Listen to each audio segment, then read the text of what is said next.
Halo semuanya, selamat datang di sesi bedah materi kita kali ini. Jujur, saya semangat banget hari ini karena kita bakal ngelakuin eksplorasi yang sedikit berbeda dari biasanya. Yuk kita atur napas sebentar, bikin suasana jadi lebih tenang. Hari ini kita mau nyelam ke dalam sebuah teks yang super singkat, tapi wow, kedalaman makna spiritualnya luar biasa luas. Kita bakal sama-sama melihat gimana beberapa kata aja, kalau kita benar-benar perhatikan, ternyata nyimpen lapisan makna yang begitu dalam.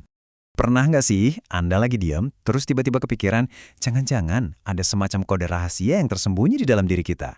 Bayangin deh, hati terdalam Anda, atau yang sering kita sebut kolbu, itu sebenarnya punya semacam titik pusat yang sekarang ini lagi terkunci rapat. Ibarat perangkat spiritual di dalam diri Anda, yang lagi diam nungguin satu hal, sebuah kode rahasia yang benar-benar spesifik buat ngebukanya. Menarik banget kan? Coba kita perhatikan teks utama kita hari ini. Ini dia materi utamanya. Kutipannya berbunyi seperti ini. 20. Taha, pusat rasa kolbu. Taha adalah kode untuk membangkitkan pusat rasa kolbu. Di sanalah Allah langsung berbicara. Saya sengaja bacanya pelan-pelan karena dua kalimat singkat ini bakal jadi jangkar buat semua pembahasan kita hari ini. Padat banget dan pastinya bikin kita makin penasaran. Oke, kita langsung masuk ke bagian pertama. Kode rahasia Taha. Kalau kita bedah pelan-pelan, ada pilihan kata yang unik banget di teks ini. Teksnya pakai kata kode. Zaman sekarang, kalau dengar kata kode, otak kita otomatis mikir ke arah digital kan? Kayak password, PIN ATM, atau sistem komputer. Tapi di sini, istilah yang mekanis banget ini justru dipakai buat sesuatu yang sifatnya kuno, organik, dan sangat spiritual, yaitu hati manusia. Seolah teks ini mau bilang ke kita, kalau spiritualitas itu juga punya sistem kerjanya sendiri, butuh presisi, dan butuh kunci yang tepat buat diakses. Nah, disinilah letak peran Taha. Teks ini secara terang-terangan menyebut Taha sebagai mekanisme presisi tersebut. Jadi, Taha ini bukan cuma sekedar kata atau frasa biasa buat dibaca gitu aja. Dia bertindak sebagai sebuah katalisator. Ibaratnya, ini adalah tombol pemicu utama yang wajib ditekan supaya sebuah kebangkitan spiritual berskala besar bisa terjadi di dalam diri seseorang. Tentu aja, ini bikin kita mikir kan. Terus apa yang bakal terjadi kalau kodenya udah dimasukin? Kita ambil napas sebentar di sini. Biarin ide tentang kode spiritual ini benar-benar meresap di kepala kita. Karena logikanya gini, kalau Taha itu kuncinya, pintu apa sih yang sebenarnya lagi mau kita buka? Lanjut ke bagian kedua, membangkitkan pusat rasa kolbu. Saat kita coba ngurai frasa ini, teksnya ngasih kita satu pemahaman yang luar biasa. Pusat rasa kolbu didefinisikan sebagai inti paling dalam dari perasaan kita, sebuah ruang rahasia tempat koneksi dengan Sang Pencipta itu berada. Tapi ada satu kata yang menurut saya paling krusial di sini, yaitu kata membangkitkan. Coba deh dipikirin, kalau sesuatu itu dibangkitkan berarti dia sebenarnya udah ada kan? Dia nggak hilang. Anda nggak perlu repot-repot nyari kemana-mana. Pusat rasa itu udah ada di dalam sana. Cuma ya lagi tertidur aja. Perbedaan dua kondisi ini benar-benar kerasa banget transformasinya.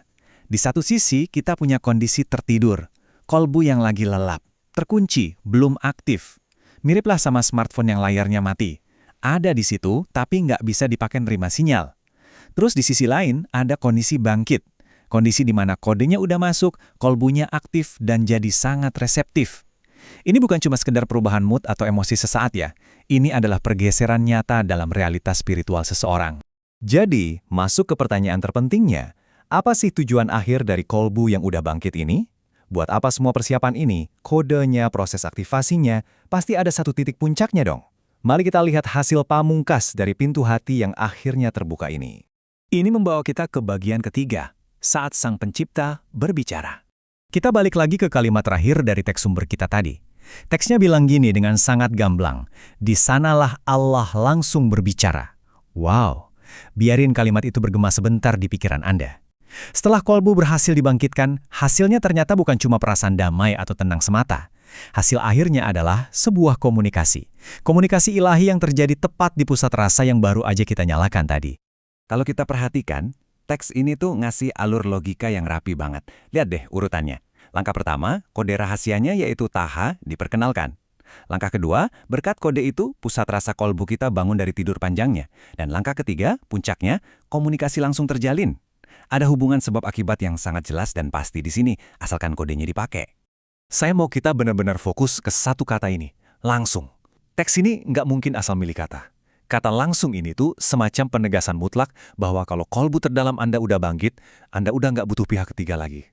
Nggak ada perantara, nggak ada sinyal yang delay atau terdistorsi.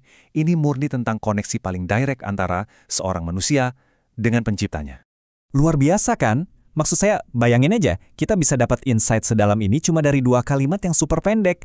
Jadi kalau kita tarik kesimpulannya, pertama, Taha itu adalah kode spesifiknya. Kedua, pusat kolbu kita itu sebenarnya nggak kemana-mana. Dia cuma lagi mode sleep, nunggu buat diaktifkan. Dan ketiga, goal akhirnya adalah sebuah dialog ilahi tanpa perantara. Bener-bener menakjubkan ngelihat betapa banyak makna yang bisa kita bedah dari materi sepadat ini. Jadi sebelum kita berpisah, saya mau ninggalin satu pertanyaan buat Anda renungkan hari ini.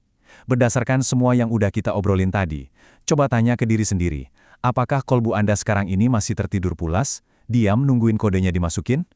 Ini tamparan halus buat kita semua, menyadarkan bahwa potensi tertinggi untuk koneksi spiritual itu sebenarnya udah ada di dalam diri Anda, literally saat ini juga. Terima kasih banyak udah ngikutin sesi bedah materi ini sampai akhir, teruslah menggali, dan sampai jumpa di eksplorasi seru kita berikutnya.